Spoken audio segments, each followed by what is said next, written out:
I want to start today's talk by asking you a question. Have you ever felt that moment when anger takes over, and no matter how hard you try, you just can't stop it? Maybe it was an argument with a loved one, a tough day at work, or simply someone cutting you off in traffic. The intensity of anger can feel like a storm sweeping over you, and when it passes, you're often left wondering, what just happened? Today, we're going to unpack that storm. We'll explore what anger really is, why it feels so overwhelming, and how we can recognize it before it takes control. And by understanding it better, we can begin to manage it more effectively. I'll guide you through 9 chapters of the anger management, starting with understanding anger, identifying your own triggers, and the science behind it. So let's start here. Chapter 1. The nature of anger. To start, let's ask, what is anger? We all know what it feels like, but many of us haven't thought deeply about what it is or why we experience it. Anger, at its core, is a natural and instinctive emotion. It's not inherently bad. In fact, it has its roots in survival. Thousands of years ago, when humans faced life or death threats in the wild, anger was often the spark that allowed them to fight back or flee from danger. It's a response designed to protect us. But in the modern world, most of our threats aren't as clear-cut as facing a predator. Instead, we deal with complex emotional and social situations that trigger the same instinctive response. Unfortunately, while anger can still push us to defend ourselves or set boundaries, it can also cause unnecessary conflict, hurt relationships, and damage our own peace of mind if it isn't managed well. The key to dealing with anger is to stop seeing it as an enemy and start recognizing it as a signal, something that tells you there's an issue that needs attention. Anger can be a reaction to feeling unheard, disrespected, or treated unfairly. But here's where the problem lies. Instead of addressing the underlying issue calmly, anger often escalates it. This is why understanding the nature of anger is so important. It's the first step toward controlling it, rather than letting it control you. Chapter 2. Identifying your anger triggers. Now let's move on to something more personal. What makes you angry? Think about the last time you lost your temper. What triggered it? Was it an argument with your partner, pressure from work, or maybe even something small, like someone interrupting you? Each of us has specific triggers that ignite our anger, and they can vary greatly from person to person. One of the biggest challenges with anger is that it often sneaks up on us. We feel perfectly fine, then suddenly, we're overwhelmed with emotion. And before we know it, we've said or done something we regret. This happens because anger can build up slowly, and it's often triggered by a combination of stressors that we don't fully recognize in the moment. What this workbook encourages you to do is identify those triggers. Think of it like this. If you know the exact conditions that cause a fire, you're better equipped to prevent it. The same goes for anger. Understanding what situations, behaviors, or people set you off allows you to prepare and respond more thoughtfully. For some, it's being disrespected. For others, it's a lack of control. Stress and fatigue can also play a significant role. When you identify your anger triggers, you start to see patterns in your behavior. You can begin to predict when you're likely to get angry and take steps to manage it before it escalates. The next time you feel that familiar tension rising in your chest, stop and ask yourself, what's really bothering me? Maybe it's not just the rude comment or the traffic jam, but deeper feelings of frustration or stress. By recognizing these triggers early, you give yourself a chance to respond in a way that's calmer and more effective. Chapter 3. The science of anger.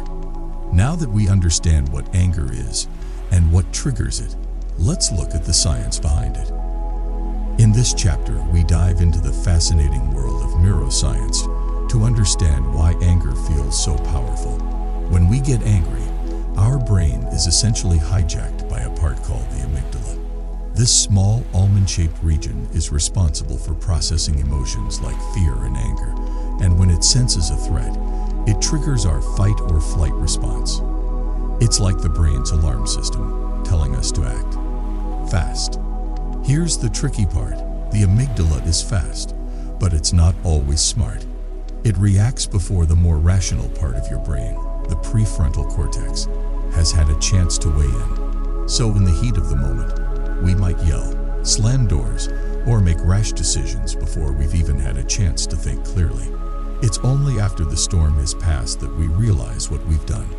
Understanding this process is empowering because it means we're not powerless over our anger. We can train our brain to pause and give the rational side more time to catch up. Techniques like deep breathing, mindfulness, and cognitive reframing, all of which we'll explore later in this workbook, are designed to help you do just that. They allow you to slow down the brain's automatic response and make better choices, even when you're feeling overwhelmed by emotion. Another important factor to consider is the role of hormones and stress in fueling anger. When we're stressed, our body releases hormones like cortisol and adrenaline, which increase our heart rate, raise our blood pressure, and put us on high alert. This makes us more reactive to potential triggers. In today's fast-paced world, chronic stress is a major contributor to anger issues. We're constantly bombarded with demands from work, family, and social media, leaving us in a near constant state of heightened stress. By understanding the biological processes behind anger, we can start to see it for what it really is, a physiological response that, with practice, we can learn to control. It's not about suppressing the anger, but managing the conditions that lead to it, reducing stress, getting enough sleep, and finding healthy outlets for our emotions. Now, bringing it all together, what have we learned in this section? Anger is a natural emotion, but it's not something we should ignore or fear. Instead, we need to understand it, identify what triggers it, and be aware of the science behind it. When we do this, we gain the power to manage it before it manages us. Remember, anger management isn't about eliminating anger from your life. It's about changing your relationship with it. You can use this workbook as a guide to dig deeper into your own triggers, recognize your emotional patterns, and apply techniques that can transform how you respond to anger. As we continue our journey toward understanding and mastering our anger. In the last session, we explored what anger is, what triggers it, and the science behind it. Now that we have a solid foundation, it's time to dive deeper into practical strategies. What you can do when you feel anger rising, and how to prevent it from overwhelming you. Now we're going to discuss focusing on healthy ways to manage anger, improving communication skills, and reframing negative thoughts. These chapters are packed with actionable techniques that will help you not only calm down in the moment, but also reshape the way you approach anger in your everyday life. Chapter 4: Healthy Ways to Manage Anger. Let's start with a question. What do you do when you're angry? Some people yell, others withdraw. Some might even turn to unhealthy coping mechanisms like alcohol or overeating to numb their feelings. But if we want to truly master anger, we need healthier, more constructive outlets. One of the most effective ways to manage anger in the moment is through mindfulness and meditation techniques. Now, I know meditation might sound like something that's easier said than done, especially when you're in the heat of the moment, but hear me out. Mindfulness doesn't mean you have to sit in silence for hours. It's simply about being present, focusing on your breath, and acknowledging your feelings without letting them control you. Here's how it works. When you start to feel angry, pause. Take a deep breath in, hold it for a moment, and then slowly exhale. Do this a few times. This simple act of focusing on your breath interrupts the brain's automatic fight or flight response, giving your rational mind a chance to step in. You can even mentally count to 10, giving yourself that extra space to cool down before reacting. Another powerful tool is exercise. Physical activity is one of the best ways to release pent-up energy and frustration. When you feel your anger building, take a walk, hit the gym, or even just do some stretches. Not only does exercise help reduce the adrenaline and cortisol coursing through your body, but it also gives you a chance to clear your mind and return to the situation with a fresh perspective. Beyond these quick fixes, there's something even more important to remember. anger often comes from stress and emotional exhaustion.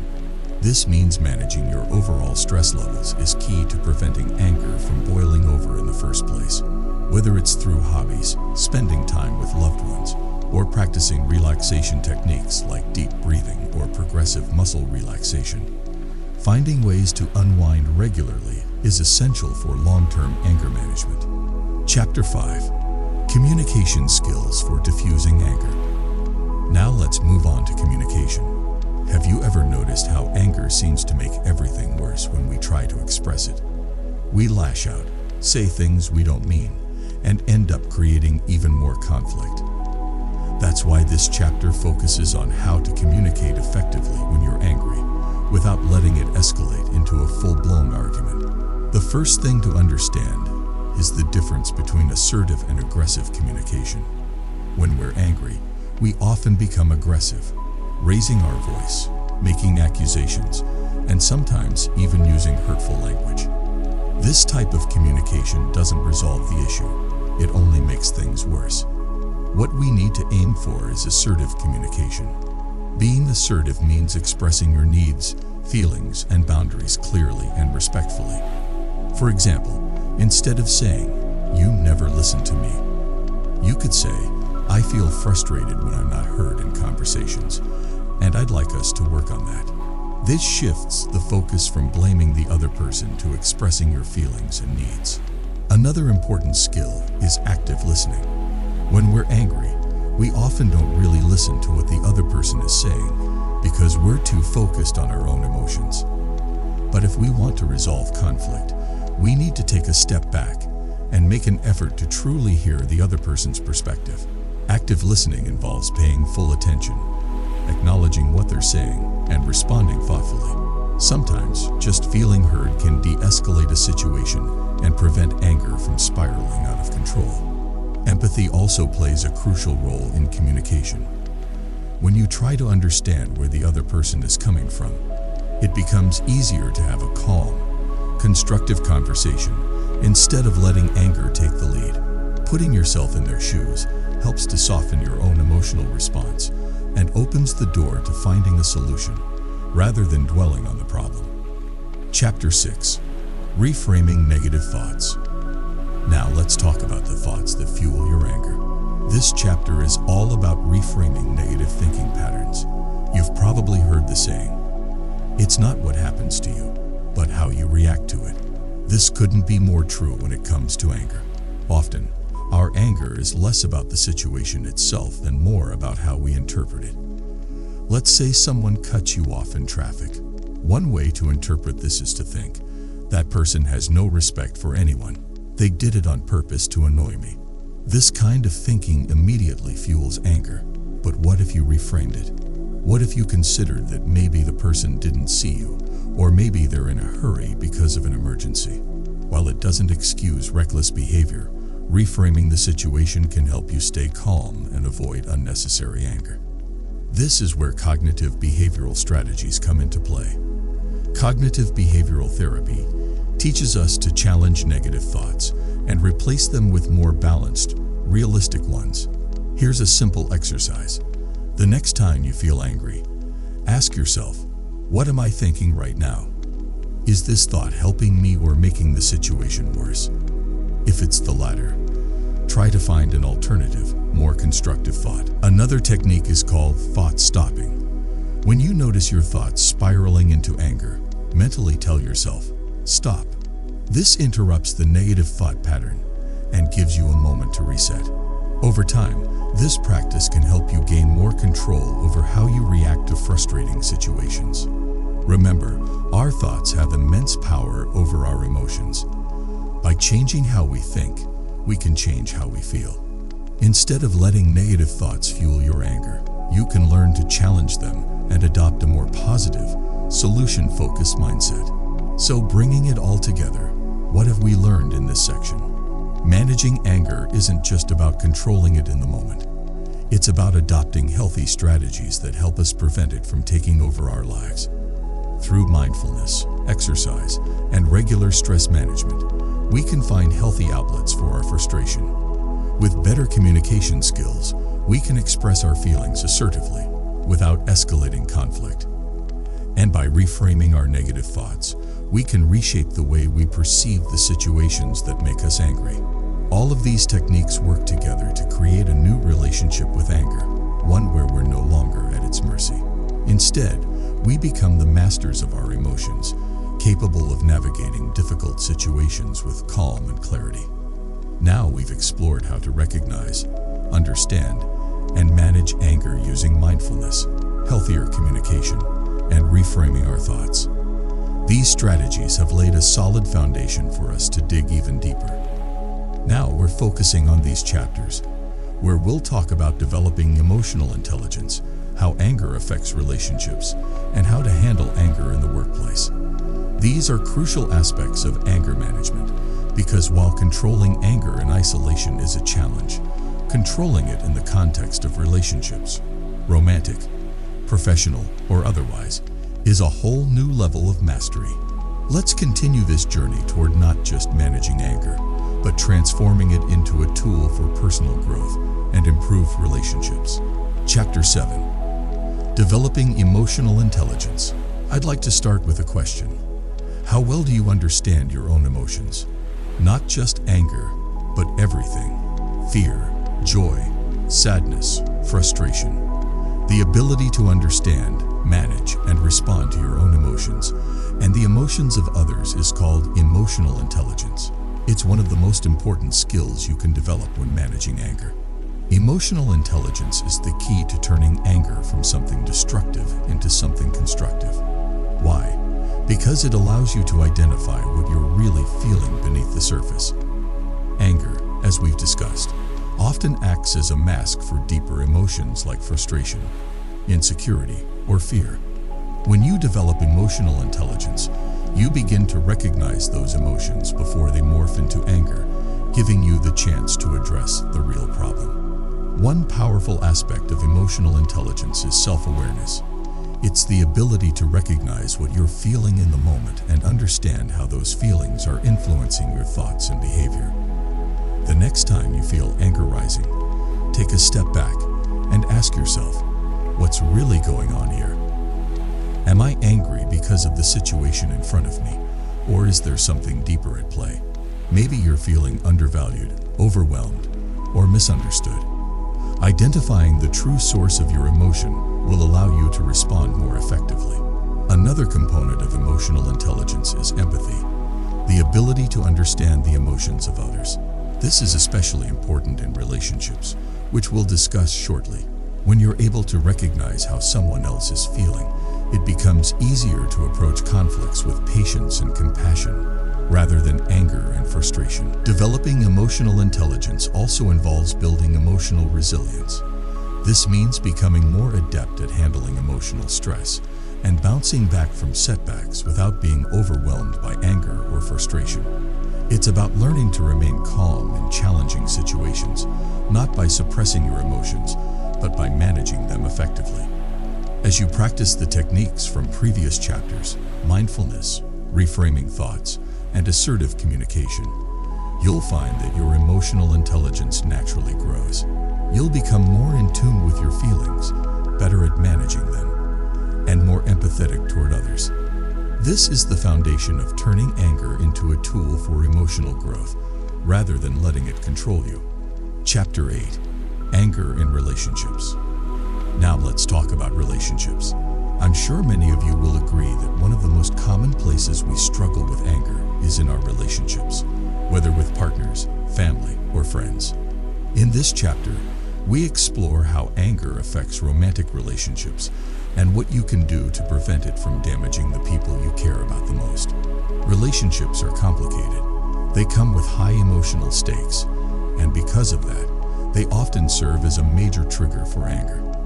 Maybe it's an argument that spirals out of control, or maybe it's the built-up resentment over time from feeling misunderstood or unappreciated. The question is, how do we keep anger from hurting the people we love? First, it's important to recognize how anger manifests in relationships. For many of us, anger can lead to aggressive behavior, hurtful words, or even withdrawal, shutting down emotionally, and creating distance. These behaviors damage trust and intimacy, the very things that keep a relationship strong. That's why learning to manage anger in the context of relationships is essential for maintaining healthy connections. One of the best ways to prevent anger from damaging your relationships is to practice active listening. We talked about this briefly in the last session, but it's worth emphasizing again. When you're in an argument or heated discussion, take a step back and truly listen to your partner. Try to understand their perspective before responding. So often, our anger comes from feeling unheard, and by offering that listening ear, you can de-escalate tension on both sides. Another crucial skill in managing anger in relationships is setting boundaries. Sometimes, anger arises because you feel your needs aren't being met, or you're overwhelmed by your partner's expectations. Setting clear, respectful boundaries ensures that both you and your partner understand each other's limits and can work together to meet one another's needs without overstepping. It's also important to apologize when necessary. None of us are perfect, and we all say or do things in anger that we later regret. A sincere apology can go a long way in repairing the damage caused by angry outbursts. More than just saying sorry, it's about acknowledging the hurt you've caused and taking responsibility for it. Finally, conflict resolution is a critical aspect of managing anger in relationships. Instead of avoiding difficult conversations or allowing resentment to build, face conflicts head-on, but with a calm and constructive attitude. You'll find that dealing with issues early on prevents the kind of anger that can lead to bigger problems down the line. Chapter 9. Anger in the Workplace. Let's shift our focus now to anger in a different context. The workplace.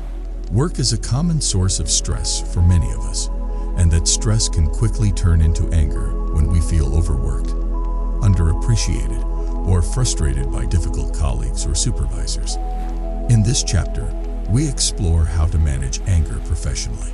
The first thing to recognize is that anger in the workplace is often the result of unmet expectations or a lack of control.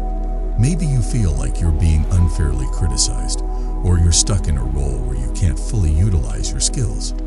Maybe there's a constant pressure to meet deadlines, and the stress just keeps building up.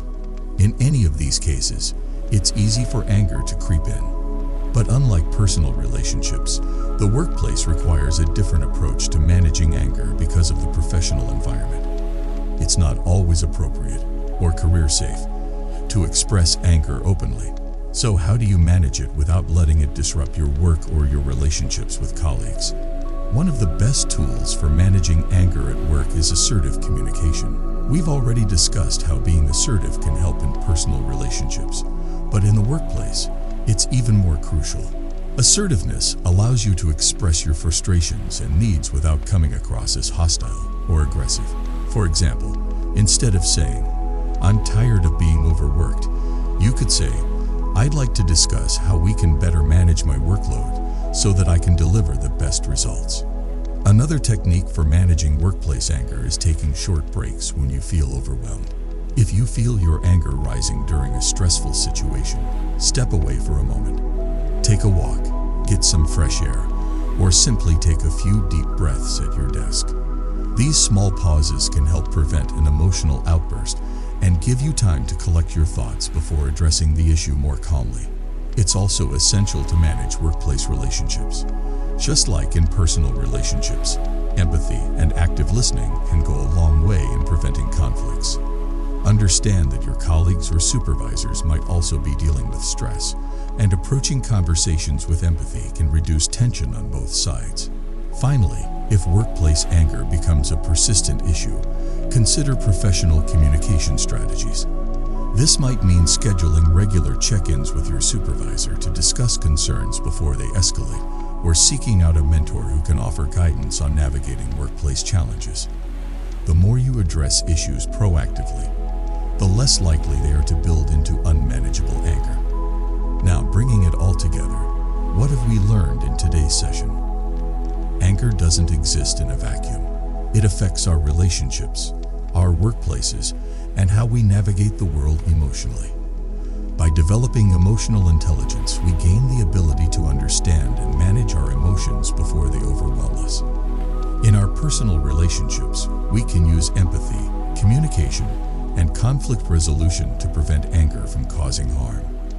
And in the workplace, assertiveness, breaks, and proactive communication can help us navigate professional challenges without letting frustration boil over. Remember, anger management is not about suppressing emotions or pretending everything is fine.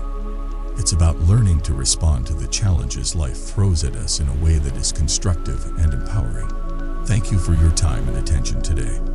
Let's keep moving forward, together, toward a life of emotional mastery and meaningful, respectful relationships. Thank you.